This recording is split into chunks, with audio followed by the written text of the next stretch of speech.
예수님께서 언제나 함께 하신다는 것입니다. 2025년 여러분의 삶에 걸음과 걸음 사이에 주의 성령님께서 함께 하시는 은혜와 축복이 있게 되기를 바랍니다.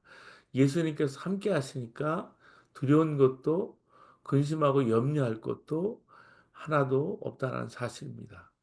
우리가 2025년 예수님이 여러분과 함께 하시는 것만으로도 여러분이 충분합니다. 라는 그런 고백이 있게 되기를 바랍니다. 예수님 안에 모든 것이 있습니다. 그래서 예수님 믿고 산다는 일이 정말 행복한 일입니다.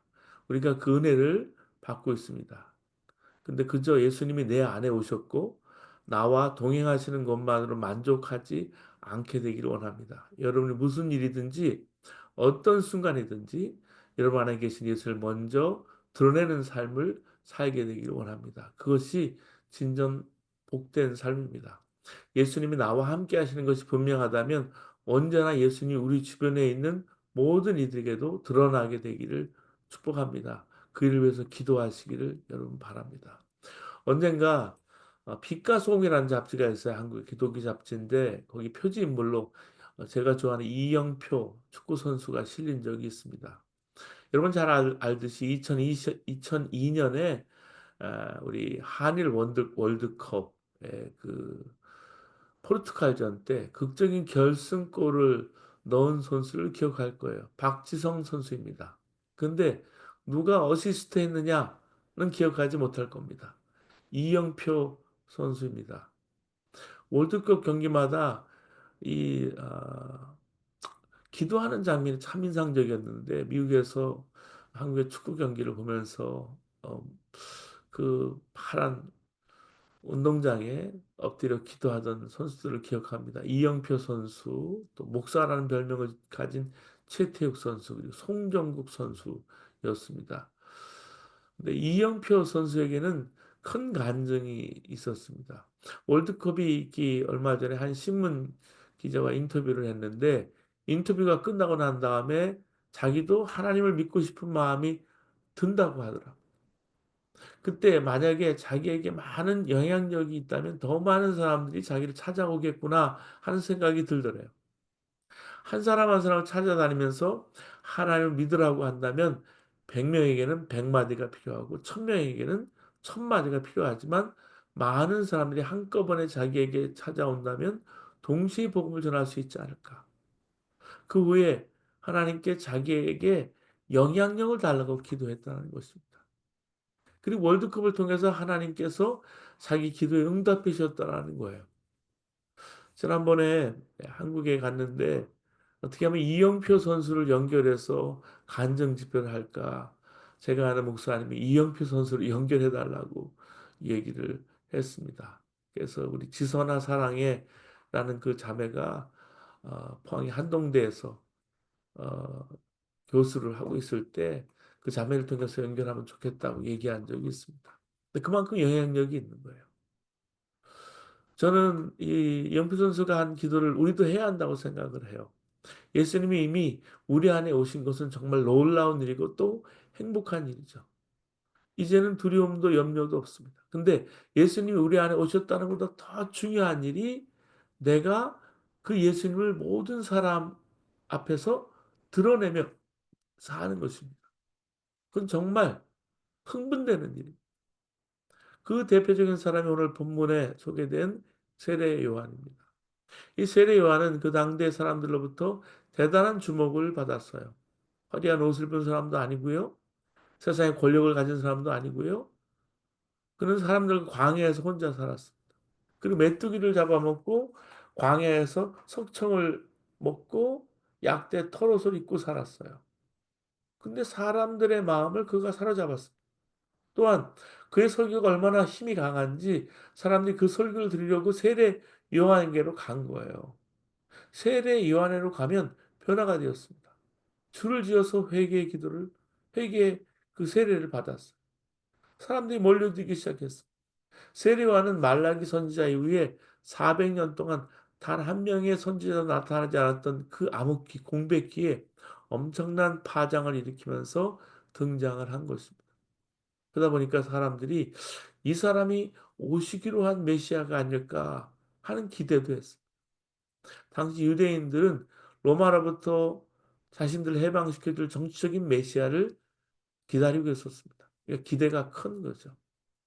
말라기 선지자는 말라기 4장 5절 6절에 엘리야 같은 선지자가 오실 것에 대해서 예언했기 때문에 제사장들은 두려운 마음으로 세례 요한에게 당신이 메시아입니까? 엘리야입니까? 선지자입니까? 하고 물어봤어요.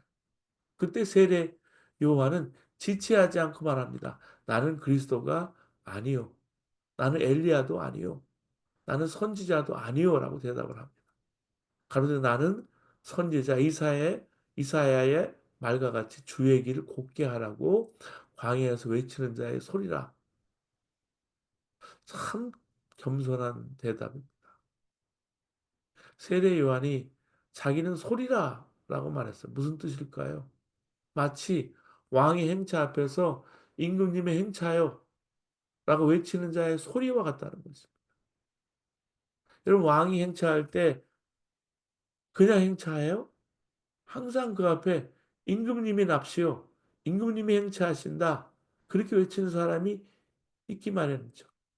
그러면 길가에 모였던 사람들이 아 임금님이 지나가는구나. 행차하시는구나 하고 길 옆으로 물러서서 엎드려 절을 하면서 그 사이로 임금님이 이제 행차하는 겁니다. 누가 감히 임금님이 지나가는데 얼굴 뻣뻣이 들고 쳐다볼 사람이 있겠습니까? 근데 그런 외침이 없으면 누가 지나가는지 전혀 알지 못하죠. 그래서 먼저 임금님이 행차하신다 고 외치게 되는데 그 소리를 지르는 사람이 누구냐? 그게 중요할까요? 그가 키가 크냐 작으냐 얼굴이 시꺼먼냐 희냐 뚱뚱하냐 호리호리하냐 잘생겼냐 못생겼냐 중요하지 않아요. 그 소리가 그냥 우렁차면 되는 거예요. 사람들이 들을 수 있게끔만 해주면 되는 겁니다. 세례와는 나는 진짜 아무것도 아니다. 나는 그저 메시아가 오신다는 소리를 외칠 뿐이다. 하고 그렇게 소개를 했어요. 자기는 그와 같은 존재라는 사실.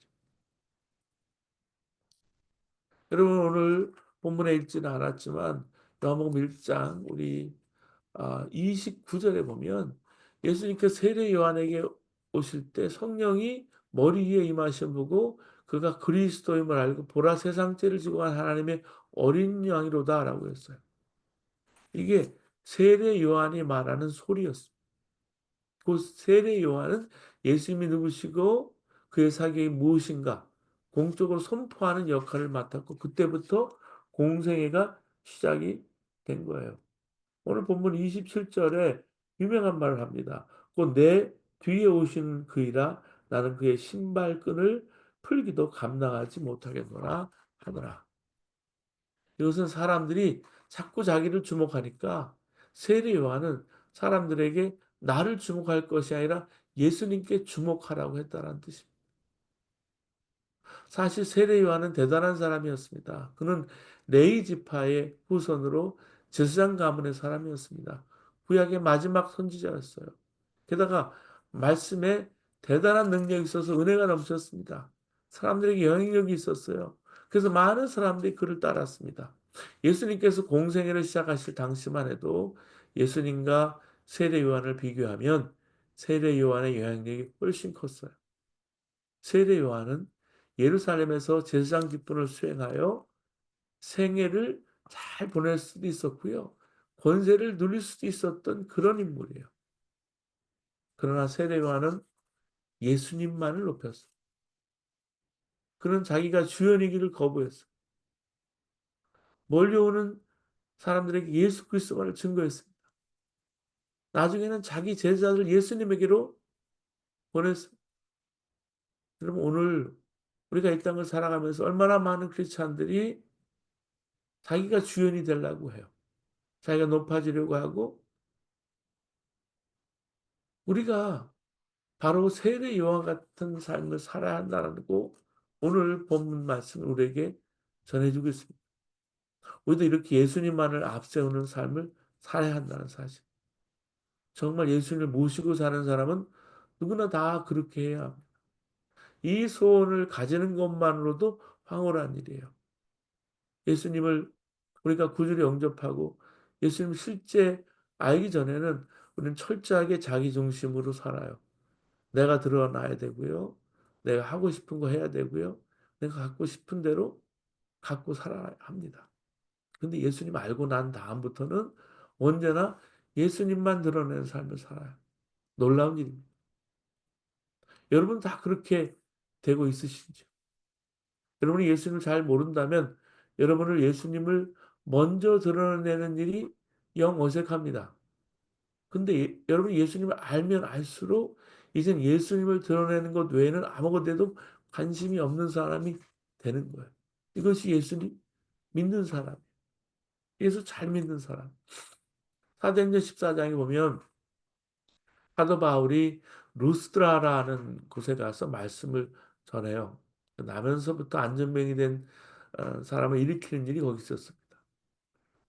그러자 루스드라의 사람들이 그걸 보고 신들이 사람 형상으로 내려오셨다 하고 난리가 났습니다. 바나바와 바울은 옷을 찢으면서 무리 가운데로 뛰어들어가서 이렇게 소리쳤어요. 여러분이여 어찌하여 이러한 일을 하느냐. 우리도 너희와 같은 성령을 가진 사람이라. 사도행전 14장 15절에. 자기가 아니라는 거예요. 내가 고친 게 아니라 주님이 고치셨다는 거예요.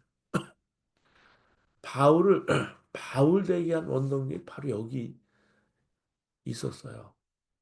여러분 사람들이 나를 높여주면 좋지 않습니까? 사람들이 내게 관심을 기울이고 받아주면 누구나 나 누구나 다 기분이 좋은 것 아니에요? 그래서 우리가 때론 SNS도 하고요. 여러 가지 자기를 드러낼 수 있다면 기분이 좋아져요.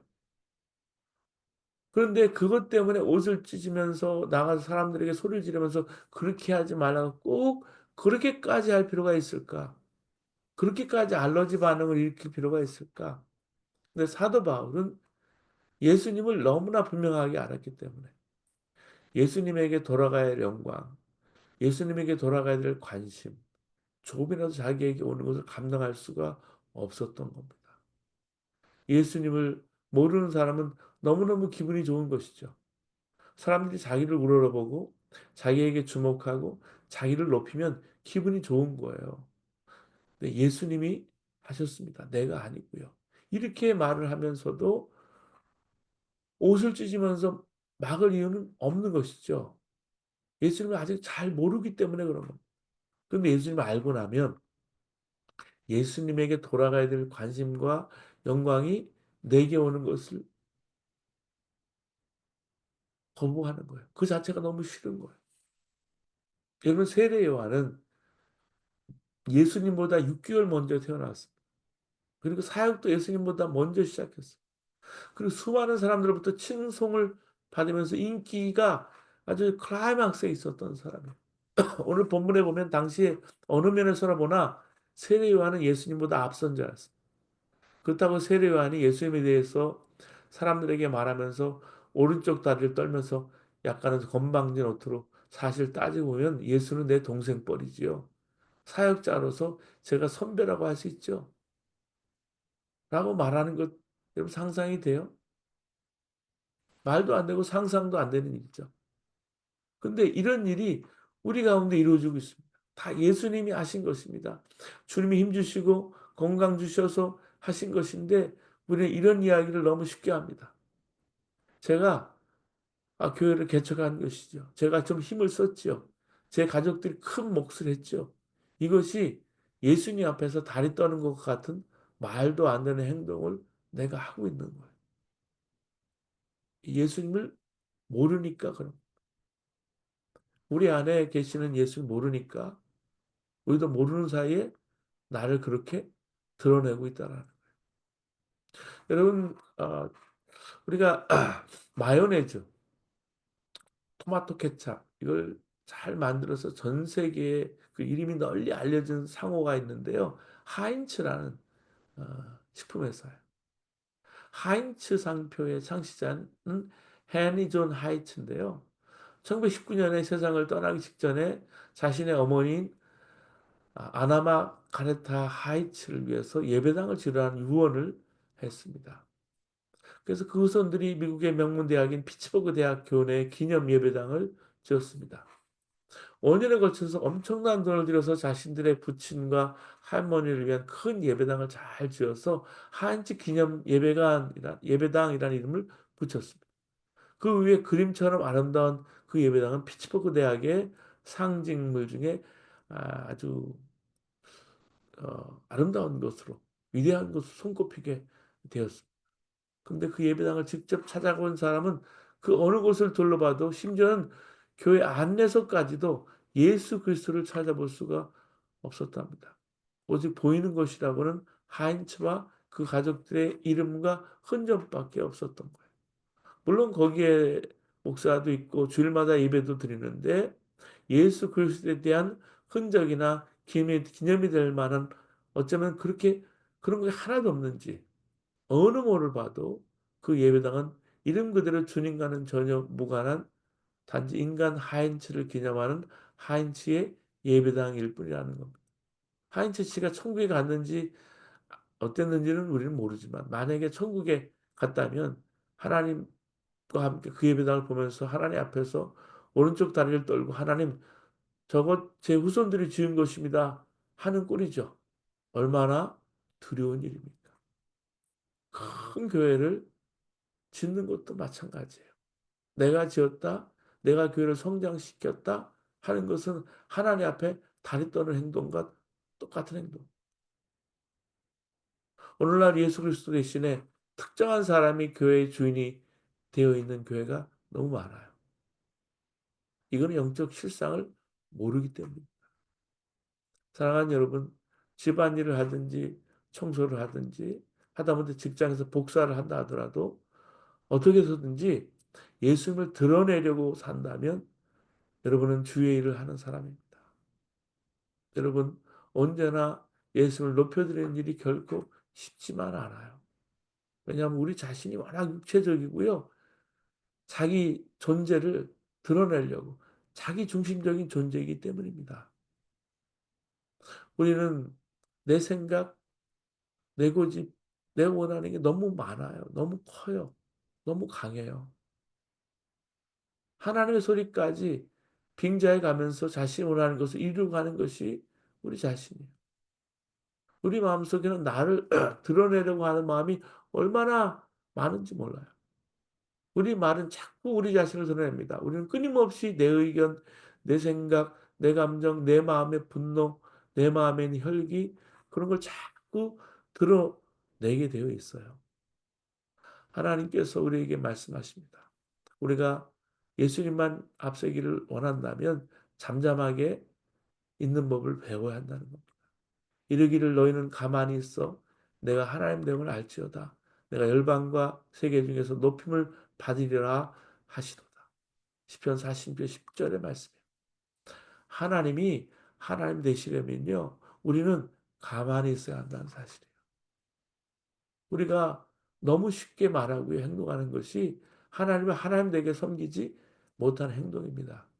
사랑하는 여러분, 정말 어려운 어른을 모시고 이야기를 나누게 될 때 말이 함부로 나와요? 말 한마디도 조심스럽습니다. 그분이 말씀하신 것을 가로막을까 봐 얼마나 조심스럽습니까? 우리가 하물며 예수님 모시고 사는데 예수님이 내 삶을 통해서 드러나려면 내가 가만히 있는 법을 배워야 합니다. 여러분, 내가 먼저 말하고 내가 먼저 드러내기 전에 2025년 가만히 있어 하나님이 하나님됨을 여러분 알려야 합니다. 여러분, 예수님을 모시고 사는 이 복을 여러분 정말 제대로 누리려면 예수님과 함께 계신 것을 진짜 믿어야 되고요. 예수님 앞에 참을 줄 알아야. 여러분, 하나님은 하나님의 일이 있으신 것이 정확하게 보셔야 됩니다. 우리는 우리 생각과 또 내 의가 워낙 강해서 때때로 하나님이 뭘 하시는지 모를 때가 많아요.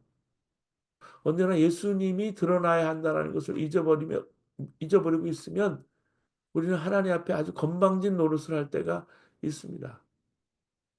하나님의 일을 그때 가로막고 있는 거예요. 하나님께서 여러분 우리에게 원하시는 게 뭘까요? 하나님께도 사람에게도 유익하라는 거예요. 그렇게 살았던 사도 바울은 이렇게 말합니다. 우리 중에 누구든지 자기를 위하여 사는 자가 없고 자기를 위하여 죽는 자도 없도다. 우리가 살아도 주를 위하여 살고 죽어도 주를 위하여 죽나니 그러므로 사나 죽으나 우리가 주의 것이로다.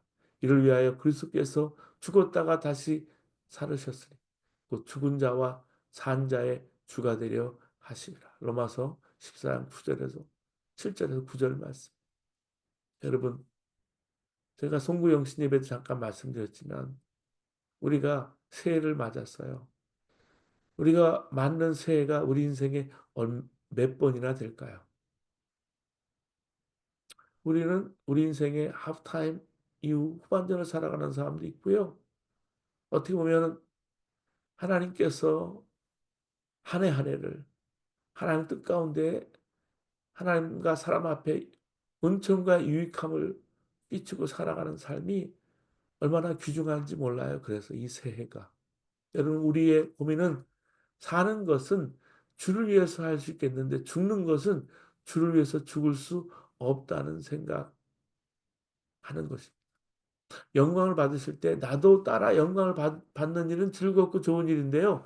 주님이 영광을 받으시고 주님의 일이 이루어져야 되기 위해서 내가 죽어야 되는 일은 참 하기 어렵다라는 거예요. 여러분, 새해 우리는 삶을 선물 받았지만 언제 죽을지 모르죠. 우리가 죽을 때 보면 알아요. 성공은 주를 위해서 할 수 있겠는데 실패는 주를 위한 것이라 하더라도 할 수 없다고 생각하는 것입니다. 그런데 사도 바울은 실패도 주를 위해서 하는 본을 보았어요. 스데반 집사가 바로 그 본입니다. 사도 바울이 예수님을 만나기 전이었습니다. 스데반 집사가 예수님의 부활을 전하는 것 때문에 이단인 줄 알고 스데반 집사를 돌로 쳐서 죽이는 일에 사도 바울이 사실 앞장섰습니다. 근데 스데반 집사가 사람들이 성난 사자처럼 그에게 달려들어서 돌을 던지고 쳐 죽일 때 하늘 우러러 이렇게 말합니다. 예수님께서 보좌 우편에 서신 것을 보노라. 그리고 숨질 때 주 예수여 내 영혼을 받으시옵소서 하고 무릎을 꿇고 큰 소리로 이 죄를 저들에게 돌리지 마시옵소서 했습니다. 사도 바울이 그걸 봤어요. 그 후에 다메섹 도상에서 예수님 만나고 보니까 예수님을 아는 사람은 살아도 주를 위해 살고 죽어도 주를 위해서 죽을 수 있는 것이구나. 스데반 집사가 완전히 이해가 된 거예요. 스데반 집사가 돌에 맞아 죽은 것 생각하면 그는 큰 실패자처럼 보이지만 그 일로 인해서 사도 바울이 일어났고 그리고 엄청난 복음의 열매가 맺어졌고 스데반 집사는 하나님 앞에 말할 수 없는 영광의 존재가 되지 않았습니까? 예수님을 알면 그렇게 되는 겁니다. 예수님을 알면 내가 성공하느냐 실패하느냐 상관이 없어요. 오직 예수님께서 높임 받으시면 충분한 거예요. 근데 오늘 이 아침에 이렇게 말씀을 듣고 예수님 믿고 예수님을 드러내는 삶이 어렵다고만 생각하고 여러분 오늘 끝날까 봐 좀 걱정이 됩니다. 여기서 설교가 끝나면 아주 무거운 마음으로 하루를 보낼 것 같아요. 예수님 드러내는 삶은 핍박과 고난의 삶이구나. 근데 예수님만 드러내는 삶은요, 힘든 것만은 아니에요. 진정한 기쁨을 경험하는 삶입니다. 예수님 모를 때는 예수님만 드러내는 삶이 드러내라는 그 말 자체가 짜증날 수 있어요. 어떻게 그렇게 살 수 있을까? 근데 예수님 아는 사람은 예수님만 드러내는 게 너무 기쁜 거예요. 세례 요한은 항상 그래서 행복했습니다. 세례 요한을 여러분 요한복음 3장에도 가서 보겠지만 사람들이 세례 요한에게 예수님이 세례해 주는데 사람들이 전부 다 그분에게로 가요. 전부 그분에게로 갑니다라는 말을 해주죠. 보통 사람 같으면 질러스에서 질투가 나서 얼굴빛이 변했을 거예요. 또한 외로움을 느낄 만해요. 근데 그때 세례 요한은 이렇게 말해요. 그는 흥하여야 되겠고 나는 쇠하여야 하리라. 신부를 취하는 자는 신랑이니 서서 신랑의 음성을 듣는 친구가 크게 기뻐하나니 나는 이러한 기쁨이 충만하노라. 요한복음 3장 20절에 29절에 이렇게 말해요. 그는 신랑 곁에서 신랑의 음성을 듣는 친구가 기뻐하듯이 기쁨이 충만했다고 고백하고 있습니다. 왜? 예수님을 알았기 때문에. 여러분 정말 예수님을 알고 나면 예수님이 높아지고 예수님만 드러내는 일이 진짜 나의 감격인 거예요.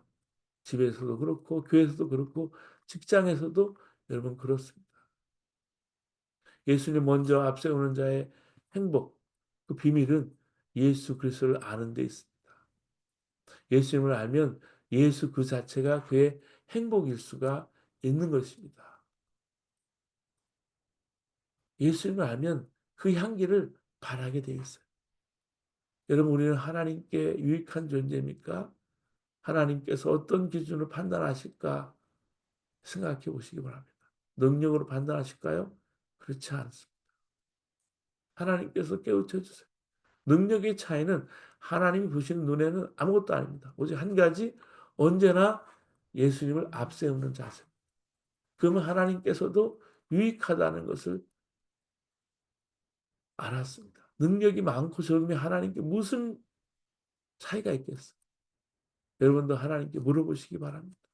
주여, 가정에서, 직장에서, 교회에서 제가 유익한 존재입니다. 오늘 여러분 세례 요한처럼 예수님만 높이는 겸손한 사람으로서 예수님 드러내는 귀한 삶 살아가시를 주의 이름으로 축원합니다. 또 하시겠습니다. 오늘 말씀 붙잡고 하나님 앞에 기도합니다.